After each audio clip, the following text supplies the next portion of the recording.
जय हिंद साथियों, स्वागत है आप सभी का एक बार फिर से आपके अपने यूट्यूब चैनल आरबीएस कैंपस पे।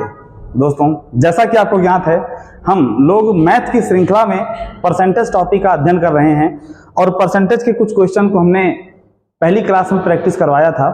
आपको पता होगा परसेंटेज का बेसिक क्या होता है ना। देखिए, अगर मैं परसेंटेज की बात करूं, उसमें कुछ बेसिक चीजें होती हैं, जैसे फ्रैक्शन को परसेंटेज में चेंज करना, परसेंटेज को फ्रैक्शन में चेंज करना।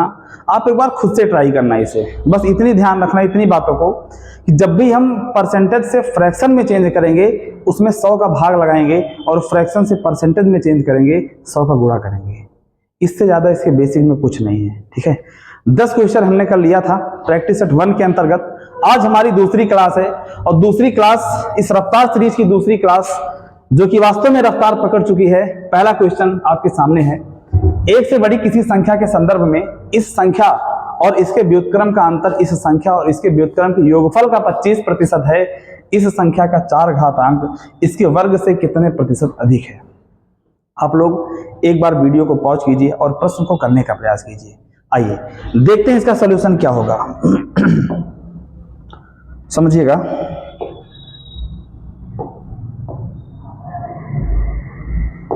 दिया गया है एक से बड़ी किसी संख्या के संदर्भ में इस संख्या और इसके व्युत्क्रम का अंतर। देखो दोस्तों, मैंने संख्या मान ली x है, ठीक है। अब करें इसके व्युत्क्रम का अंतर। अब बताओ इस x का व्युत्क्रम कितना होगा मेरे भाई, 1/x। ठीक, अब कह रहा है पहले तो इनका अंतर अर्थात x माइनस 1/x कह दिया, और फिर कहा है इसके व्युत्क्रम का योगफल अर्थात x प्लस 1/x। ये मैंने रेशियो ले लिया इसका, और फिर कहा है इसके व्युत्क्रम का अंतर इसके व्युत्क्रम के योगफल का 25% है। मतलब जो ये अंतर है ना, ये 25% है। अगर ये वैल्यू 100 है, ये वैल्यू मेरे भाई कितनी है, 25। इतनी बात समझ में आई। करेंगे क्या, इसको काट दीजिए, 25 से करना 25, 25 चौका 100। यह आ गया आपका 1/4। अब क्या करेंगे, आप देखिए इसको जब सॉल्व करेंगे बटे 1 करेंगे, यहाँ पे x² माइनस 1 ऊपर आएगा, x² माइनस 1 बटे में x यहाँ भी आएगा, लास्ट में बटे में x नीचे भी आएगा, दोनों कट जाएंगे और नीचे क्या बचेगा, x² प्लस 1 बराबर 1/4। अब क्या होगा, आप इसको जब सॉल्व करेंगे तिरछा गुणा करा लीजिए, 4x² माइनस 4 बराबर x² प्लस 1। इस x² को इधर लाएंगे, 4 में से 1 x² जाएगा, बचेगा 3x² बराबर 4 और 1 जुड़ेगा जाके हो जाएगा 5, अर्थात x² की वैल्यू क्या आ गई, 5/3। अब यहाँ कुछ लोग गलती करेंगे कि x की वैल्यू निकालने का प्रयास करेंगे, लेकिन क्वेश्चन को ध्यान से पढ़िए। क्वेश्चन में कहा है इस संख्या का 4 घात, अगर संख्या x है, x की 2 घात x² और x की 4 घात x की पावर 4 होती है, इसके वर्ग से कितने प्रतिशत अधिक है। आ जाइए यहाँ पे, संख्या का 4 घात कैसे निकालेंगे। आप बताओ, संख्या का 2 घात 5/3 है, तो संख्या का 4 घात क्या आएगा, इसका भी स्क्वायर करेंगे तो 5 का स्क्वायर 25 और 3 का स्क्वायर 9। ये संख्या की 4 घात हो गई, 2 का स्क्वायर 4 होता है, 5 का 25, 3 का 9। इसके वर्ग से, वर्ग कितना है इसका, 5/3, इसका वर्ग 5/3 से रेशियो ले लो, कितना प्रतिशत अधिक है। आप क्या करेंगे, रेशियो ले लिए हो, 3 से इसको काट दो, 3 त्रिका 9, 5 से काट दो, 5 बार जाएगा 25, यहां आएगा 5, यहां आएगा 3। अब बताओ ये 5 3 से कितना अधिक है, 2 अधिक है, किससे, 3 से, गुणे 100%। यह आएगा 200/3, कितना आएगा मेरे भाई, 200/3%। 200/3 में 200 का भाग 200 में 3 का भाग करेंगे, आपका 66.66 आएगा। Option number B for Baahubali is the correct answer. बात समझ में आई। इसी तरीके से आपको सॉल्व करना पड़ेगा, ठीक है। चलिए, ये बात समझ में आई, पहला क्वेश्चन सभी को समझ में आया, ठीक है। चलिए आइए दूसरे प्रश्न की तरफ चलते हैं। प्रश्न में कहा गया है x y से 30% अधिक है तथा z से 25% कम है। x की बात कर रहे हैं, हम इसको अनुपात से लगाएंगे। कैसे, मैंने लिख लिया y, x और z।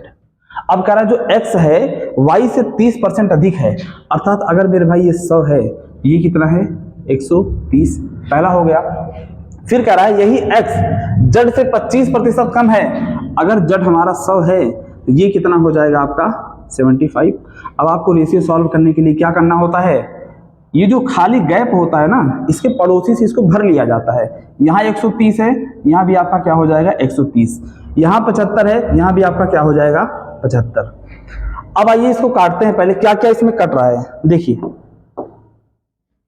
यहाँ 0 कटा, यहाँ 0 कटा, यहाँ 0 कटा, और कटेगा 5 से और काटो, 5 से काटोगे 15 बार, 15 × 5 = 75, 5 से काटोगे 15 बार, 5 से काटोगे 20 बार, और कटेगा, फिर से काटो, 5 से काटोगे 3 बार, 5 से काटोगे 3 बार, 5 से काटोगे 4 बार। अब मल्टीप्लाई करा लो, 10 × 3 मेरे भाई कितना होगा 30, 13 × 3 कितना होगा 39, और जड़ का आगे 13 × 4 कितना होगा 52। अब वैल्यू किसकी दी गई है, यदि y का मान 300 है, अर्थात इस 30 का मान मेरे भाई कितना दिया गया है 300, एक की वैल्यू क्या आएगी 10। पूछा क्या है जड़ का मान, जड़ कितना है 52, एक का मान 10 आया है, तो 52 का मान आप क्या करेंगे 10 से गुणा कराएंगे दोस्तों, कितना आएगा 520। बताइए ये बात समझ में आएगी नहीं? D for Devasena is the correct answer. Clear है? देखो मैंने क्या किया, x को सबसे बीच में रखा, क्यों? क्योंकि x इसमें भी आ रहा है, x उसमें भी आ रहा है। 30% ज्यादा है 100 से 130, 75% कम है 100 से 75 हो गया, 25% कम है 100 से 75 हो गया। काट दिया मैंने, रेशियो ले लिया, y की वैल्यू दी गई थी और z का मान निकालना था। बोलो यहां तक बात सभी को समझ में आई? चलिए एक बार आप ट्राई कीजिएगा, आसान प्रश्न है। अगले प्रश्न की तरफ चलते हैं।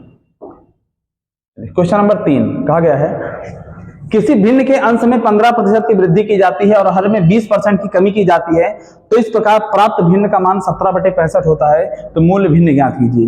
ये भिन्न वाले प्रश्न बड़े आसान होते हैं, इनमें कुछ दिमाग नहीं लगाना पड़ता, बहुत तसल्ली से शिद्दत से इसको आइए करते हैं। देखो कैसे करेंगे। प्रश्न में कहा है किसी भिन्न के अंश में 15% की वृद्धि। अच्छा मैंने मान लिया किसी भिन्न का अंश x है और उसका हर मान लिया मैंने y। यहां तक बात समझ में आई? कह रहा अंश में 15% की वृद्धि। देखो हर चीज अपने आप में 100% होती है, बोलो हाँ या ना, बोलो तो समझ में आई? हर चीज अपने आप में 100% होती है, अगर 15% की वृद्धि करेंगे तो दोस्तों ये क्या हो जाएगा 115%, 115% हो जाएगा। चलिए हर में 20% की कमी की जाती है, फिर वही चीज 100% होती है, 20% की कमी करेंगे दोस्तों क्या आएगा 80%। ये तो आपका मान आ गया। अब वास्तव में कितना आ रहा है 17/65। क्या आ गया 17/65। अब इसको आप सॉल्व कीजिए। देखो ऑप्शन सब अलग अलग हैं, अगर हम यूनिट डिजिट मैच करा लेंगे तो हमारा ऑप्शन मिल जाएगा, हम क्वेश्चन को कर पाएंगे। काटने की प्रक्रिया आरंभ कीजिए, 0 से 0 कट गया, 5 से काटोगे 16 बार जाएगा, 5 से काटोगे 13 बार जाएगा, 13 × 5 = 65, 16 × 5 = 80, ये कट गया। अब अगर आप देख पा रहे होंगे x/y का मान चाहिए मूल भिन्न, ये नीचे वाला ऊपर गुणा होता है, 16 का 17 में गुणा करवाना है, 16 और कहीं नहीं कटेगा, अब और कहीं नहीं कटेगा, 16 का 17 में करवाना है। ऊपर जो होगा, ऊपर अंश वाली चीज, यहाँ पे ये अंश वाली चीज, ये जो ऊपर है यहाँ 16 × 17 आएगा। अब बताओ 16 × 17 का इकाई अंक क्या होगा, 6 × 7 कितना होता है 42, मतलब इकाई अंक 2 आएगा, और इकाई अंक 2 हमारा एक ही ऑप्शन में है, वो ऑप्शन नंबर डी, और किसी में नहीं है। आप लगा के चेक कर लीजिएगा, 16 × 17 272 ही आएगा, एक मिल जाएगा। तो हम क्यों 115 × 13 करने का प्रयास करेंगे, अपना टाइम क्यों वेस्ट करेंगे? पेपर में एक सेकंड की वैल्यू होती है, अगर आप 1 सेकंड बचा सकते हैं वो भी बचाइए। बात समझ में आई? चलिए अगले प्रश्न की तरफ चलते हैं। 4 नंबर प्रश्न आ जाइए। यदि किसी भिन्न के 2 गुना अंश तथा 3 गुना हर में, देखो सेम पिछला वाला प्रश्न है ये, बस हमें क्या करना है अंश हर को पहले से गुने में रखना है। कैसे? मैंने मान लिया अंश x है, अंश को x मान लिया और हर को y मान लिया। अब प्रश्न में क्या कहा गया, भिन्न के 2 गुना अंश, 2 गुना अंश का मतलब क्या होता है, अंश का 2 गुना अर्थात 2x, 3 गुना हर का 3 गुना, y का 3 गुना, मेरे भाई कितना हुआ 3y। क्रमशः 10% तथा -30% का परिवर्तन किया गया। अच्छा प्लस 10% का मतलब जानते हो, 10% बढ़ाया गया है। जब 10% बढ़ाएंगे ये दोस्तों अपने आप में क्या हो जाएगा 110% हो जाएगा। और हर में -30%, अर्थात इस माइनस का मतलब क्या होता है कमी, 30% की कमी की गई, यहाँ कितना आ जाएगा 70%। और इसका मान कितना है 16/21। क्या आ गया 16/21 का 11%, 16/21 का 11 मतलब 11/100। अब इसी को आपको सॉल्व करना है। तो भिन्न ज्ञात कीजिए। भिन्न का मान चाहिए, एक्स और वाई का मान चाहिए। कैसे करेंगे? पहले तो परसेंटेज से परसेंटेज उड़ा देंगे, 0 से 0 आपका कट जाएगा। और क्या क्या कट रहा है आप देखिए, क्या क्या कट रहा है। देखिए और क्या क्या कट रहा है आपका, 11 से आपका 11 कट गया। और क्या कट रहा है, अब मत काटिए, ऐसे लिख लीजिए 2x। अभी और आगे काटेंगे, दूसरा कलर ले लेते हैं ताकि आपको बढ़िया से दिखे। देखो ऊपर बचा हमारा 2x, नीचे बचा है 3y बराबर, नीचे वाला सब कुछ ऊपर भेजिए, 16 गुणे यहाँ 7 बचा था बटे 21 और कुछ नहीं बचा है। अच्छा ऐसा करते हैं, इस 2 और 3 को भी इधर भेज देते हैं। अच्छा पहले कर लिया जाए, 2 से काटेंगे इसको 8 बार जाएगा, 3 से काटेंगे इसको 7 बार जाएगा। ठीक है, 3 7 21, बचा क्या है 7, और 7 का जो कुछ और बचा था, अब बताइए, नीचे में 100 बचा था, ये 100 ऐसे लिख दो इसको, 7 से 7 कट जाएगा, 8 बटे 100। 8 बटे 100 का मान क्या, 2 से काटोगे ऊपर 4 आएगा, 2 चौके 8, ऊपर 4 आएगा, और 2 से काटोगे 50 आएगा, फिर 2 से काट लो 2 आएगा, और नीचे क्या आएगा 25। 2 बटे 25 कैलकुलेशन करनी थी, 2 बटे 25, option number B is the correct answer. बात समझ में आई? केवल इतना हमें समझना था, इतना, बाकी कैलकुलेशन है उतना तो करना पड़ेगा। बात समझ में आई? मैंने क्या किया, 2 गुना अंश 3 गुना वाई, 110 कर दिया, 70 कर दिया, 16 बटे 21 का 11% 11 बटे 100, इसी को सॉल्व कर लिया, 2 बटे 25 हमारा आ गया। बात समझ में आई? चलिए अगले क्वेश्चन की तरफ चलते हैं। क्वेश्चन नंबर 5, एक आदमी 3/5 के बजाय 7/4 से एक संख्या गुणा करता है, उसके परिणाम में प्रतिशत परिवर्तन का पता लगाइए। देखो इस टाइप के क्वेश्चन को क्या करते हैं ना, पहले से लिख लो क्या कह रहा है, प्रश्न में क्या क्या संख्या दी गई है। देखो कहा है, पहला तो 3/5 मेरे भाई दिया है, 3/5, दूसरा दिया है 7/4। तो कोई ऐसी संख्या मानो जो 5 और 4 दोनों से कट जाए। तो बताओ क्या हम संख्या 20 मान लें? बोलो हाँ या ना। संख्या मैंने 20 मान लिया। अब यहां से 2 चीजें निकल के आएंगी। पहला 3/5 से गुणा करवाना था, अगर मैं 20 को 3/5 से गुणा करवाता तो कितना है, 5 चौके 20, 4 तियां 12 आता हमारा। बोलो हाँ या ना। लेकिन मैंने 7/4 से करवा दिया। जब इसमें 7/4 से करवाओगे, 4 पंचे 20, 5 सत्ते 35, आंसर कितना आ गया 35। कितना आ गया 35। अब कितना प्रतिशत का परिवर्तन आया, आना चाहिए था 12, आ गया 35। कितने का परिवर्तन है, आप बोलोगे 23 का परिवर्तन है। किससे? 12 से, गुणे 100%। 4 से काटो, 4 से काटोगे 3 बार जाएगा, 4 से काटोगे 25 बार जाएगा, नीचे 3 आएगा, 3 सब में है। ठीक है, 25 गुणे 23 कैसे करोगे? देखो 25 का पहाड़ा पहले 20 में पढ़ लो, 500 आएगा, 25 का 3 में पढ़ोगे 75 आएगा, ऊपर आएगा 575, कितना आ गया 575, नीचे क्या आ गया 3%, इतना आएगा। अब इसको सॉल्व करोगे क्या आएगा, 3 एक 3, 2 5 27 और 3 9 27, 5 में पढ़ोगे 3 एक 3, 191 आएगा। एक ही ऑप्शन, ऑप्शन नंबर बी। इतना समय पता चल गया, 191 बार तो सीधा सीधा जा रहा है, 191 एक ही ऑप्शन में है, बी ऑप्शन में। बात समझ में आई? यही तरीका है, कुछ ऐसी संख्या मानिए जो दोनों से कट जाए। 5 और 4 का मैंने 20 मान लिया, 3/5 से करवाया 12 आया, 7/4 से करवाया 35 आया। गुणा करवाना था, 12 आ रहा था 35 आ गया, कितना परिवर्तन हुआ वही मैंने लिख दिया है। बात समझ में आई? चलिए ये क्वेश्चन आपको समझ में आया। नेक्स्ट क्वेश्चन की तरफ चलते हैं। अगला प्रश्न आपके सामने, चलिए क्वेश्चन नंबर 6, सेम क्वेश्चन है, 4/3 की जगह 3/4 से करवाना था। इसको आप SW है आपका, ये क्या है आपका SW। सेम क्वेश्चन है, आप इसको सॉल्व करके इसके आंसर को आप क्या करेंगे, कमेंट करेंगे। देखते हैं सबसे तेज कमेंट किसका आता है। सबसे तेज पहला रिप्लाई होगा उसको हम पिन कर देंगे कमेंट को। ठीक है, इसको आप जरूर सॉल्व कीजिएगा, आप अपना आंसर कमेंट में दीजिएगा। चलिए सेम क्वेश्चन है, कोई अंतर नहीं है उसमें। वही प्रश्न आ गया क्या, एक सेकंड, 5 ये वाला था, है ना, ये क्वेश्चन था, ये सेम है, पिछले जैसे सेम है। इसको आप कीजिएगा, इसका आंसर क्या करेंगे आप, कमेंट करेंगे। इसका आंसर क्या करेंगे आप, कमेंट करेंगे। ठीक है, चलिए अगले प्रश्न की तरफ चलते हैं। क्वेश्चन नंबर 7 आ गया। राम की अनियमित काम करने की आदतों के कारण उसका वेतन 20% कम हो गया। लेकिन कुछ महीने बाद उसके वेतन को बढ़ाकर मूल वेतन के बराबर कर दिया गया, उसके वेतन में प्रतिशत वृद्धि लगाइए। इस प्रकार के प्रश्नों में पेन उठाने की जरूरत नहीं पड़ती है। सच बताएं आपको दोस्तों, इस प्रकार के जितने प्रश्न आते हैं, किसी भी चीज को उतना बढ़ाया गया फिर उसी के बराबर कर दिया गया, सीधा रिवर्स मोड पे आ जाइए, आपका सोल्यूशन निकल के आ जाएगा। जैसे मैंने कहा कोई चीज ठीक है, यहाँ पे वेतन दे दिया कि मैंने एक क्वेश्चन आपके सामने लिया, किसी संख्या को 10% बढ़ाया गया, फिर संख्या को कितने परसेंट कम करें कि मूल संख्या वापस आ जाए। देखो हम किसी चीज को जितना बढ़ा रहे हैं, मैंने किसी चीज को बढ़ाया और फिर उसी को कम करना है, इसको कहते हैं एबी कॉन्सेप्ट। एबी कॉन्सेप्ट कहा जाता है। ए से बी पर गए, फिर बी से ए पर आना है, सीधा रिवर्स मोड इसमें लगाया जाता है। कैसे करेंगे इसको देखिए, राम किसी काम को करता है, उसका वेतन 20% कम हुआ, फिर उसके वेतन को बढ़ाकर पहले बराबर कर दिया गया, तो कैसे करेंगे। पहले वेतन मान लो उसका 100 रुपये था, 20% कम हो गया, कितना हो गया 80। अब फिर से जब उसने अपने काम में बढ़िया प्रदर्शन किया, अच्छा काम किया होगा, वेतन फिर से बढ़ा दिया गया। अब फिर से बढ़ाया जाएगा, 80 से क्या हो जाएगा 100। अब बताओ 80 से 100 करने के लिए 20 की वृद्धि करनी पड़ेगी, किससे 80 से वृद्धि करेंगे और आपका 100% आएगा।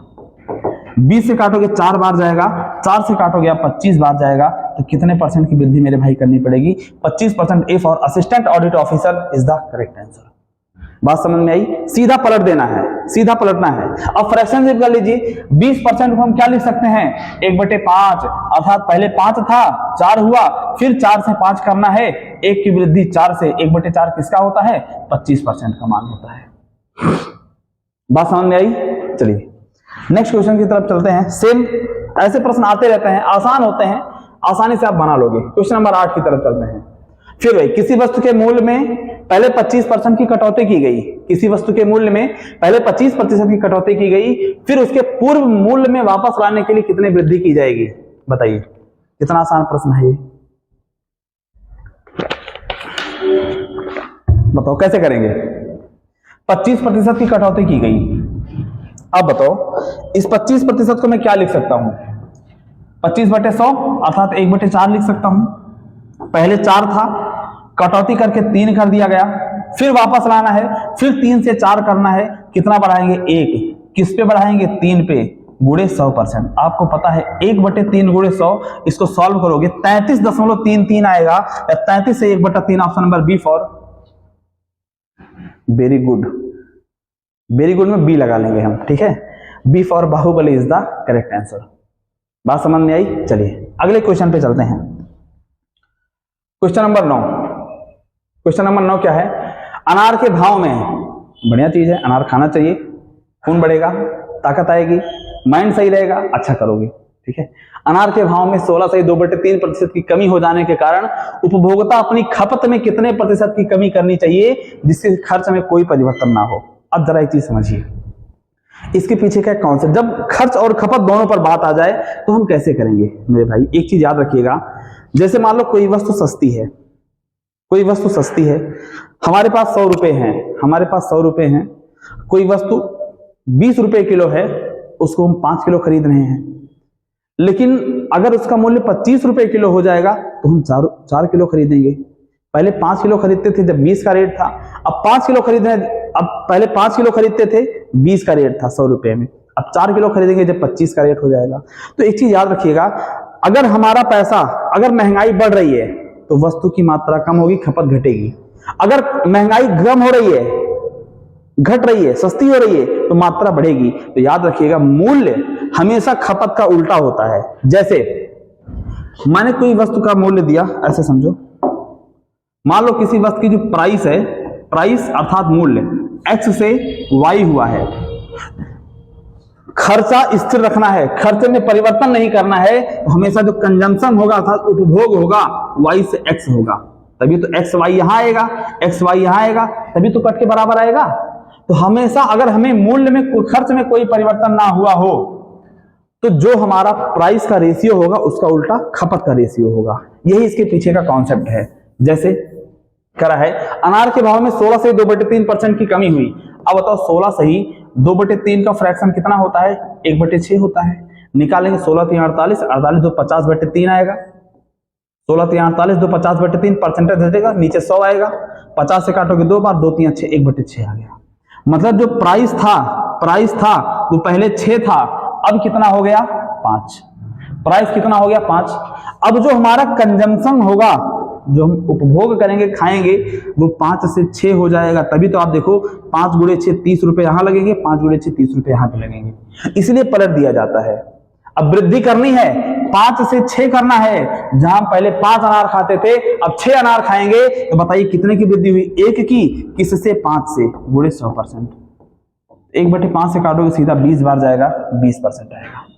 बात समझ में आई? चलिए, ये क्वेश्चन समझ में आया आपको?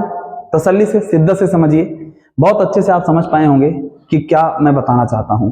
कॉन्सेप्ट यही इतना है, अगर किसी चीज का मूल्य बढ़ेगा खपत कम होगी, मूल्य कम होगी खपत बढ़ेगा। हमेशा मूल्य का उल्टा क्या होता है, खपत। चलिए अगले क्वेश्चन पे चलते हैं, और हमारे दूसरे प्रैक्टिस सेट का 10वां अर्थात आखिरी प्रश्न। चीनी की कीमत को 30% घटा दिया गया है, तो कितने किलोग्राम उपयोग को बढ़ाना चाहिए कि मासिक खर्च केवल 5% घटे, कि उसका प्रारंभिक खर्चा 35 किलो था। अब यहां पे खर्चे की भी बात की गई, खर्चा भी बढ़ाना है, खर्चा भी घटाना है। अब हम इसको डायरेक्ट रेशियो से नहीं करेंगे, इसको कैसे करेंगे, क्या तरीका होगा, हमारी अप्रोच क्या होनी चाहिए, आप बताइए। देखो जैसे लिखा गया चीनी की कीमत को 30% घटा दिया गया, अर्थात आप समझिए सीधा सीधा, मान लीजिए पहले 100 था, 30 घटा के कितना कर दिया गया मेरे भाई, 70 करेंगे। अगर कीमत को घटाएंगे 70 हो जाएगी, लेकिन खर्च केवल 5% घटाना है, अर्थात 100 से दोस्तों क्या करना है, 95। अब यहां से आप डायरेक्ट कर सकते हैं, दोबारा लिखने की जरूरत नहीं है। अगर आपका खर्च 70 से 95 हो रहा है, अगर आपका खर्च 70 से 95 हो रहा है, तो खपत 95 से 70 हो जाएगी। इतना याद रखिएगा, ये पहले की थी, ये मूल खपत थी, ये मूल था, ये क्या था, वर्तमान वृद्धि कमी होने के बाद। आप बताओ, पहले वो 35 किलो खाता था, अर्थात पहले 70 खा रहा है। 70 का मान कितना दिया है, आप देखो 70 का मान कितना दिया है मेरे भाई, 35, मतलब आधा। तो 1 का मान कितना हो जाएगा, आधा। भाई 70 का आधा 35, 1 का आधा, 1 का आधा क्या होगा, आधा। अब कह रहा है कितने किलोग्राम उपयोग को बढ़ाना चाहिए, पहले वो 70 खा रहा था, अब 95 खा रहा है, कितना बढ़ा दिया है, 25 बढ़ा दिया है। अब बताओ 70 का मान 35 है, आधा, 1 का मान उसका आधा है, आधा, तो 25 का मान कितना हो जाएगा, आप कहेंगे 12.5। सीधा सीधा भाई 25 किलोग्राम था, 25 का मान निकालना था। अगर हर चीज की वैल्यू आधी है तो 25 की भी आधी हो जाएगी, और आंसर हमारा 12.5। A for assistant audit officer is the correct answer. बात समझ में आई? चलिए, ये 10 प्रश्न थे, आप इसको तसल्ली से पढ़िए, समझिए, लगाइए। जो भी डाउट होता आप कमेंट में दीजिए, है ना। बाकी आपको पता होगा आरबीएस कैंपस ऑफलाइन कोचिंग संस्था देवकाली पे आरबीएस ओमकार गंगवार डॉक्टर के बगल चलती है। आप आएंगे, आपको तसल्ली से मैथ सिखाई जाएगी, जीएस सिखाई जाएगी, रीजनिंग सिखाई जाएगी, जिससे आप अपने आने वाले सभी परीक्षाओं में बेहतर स्कोर करेंगे। तब तक के लिए पढ़ते रहिए, मस्त रहिए। बहुत बहुत धन्यवाद।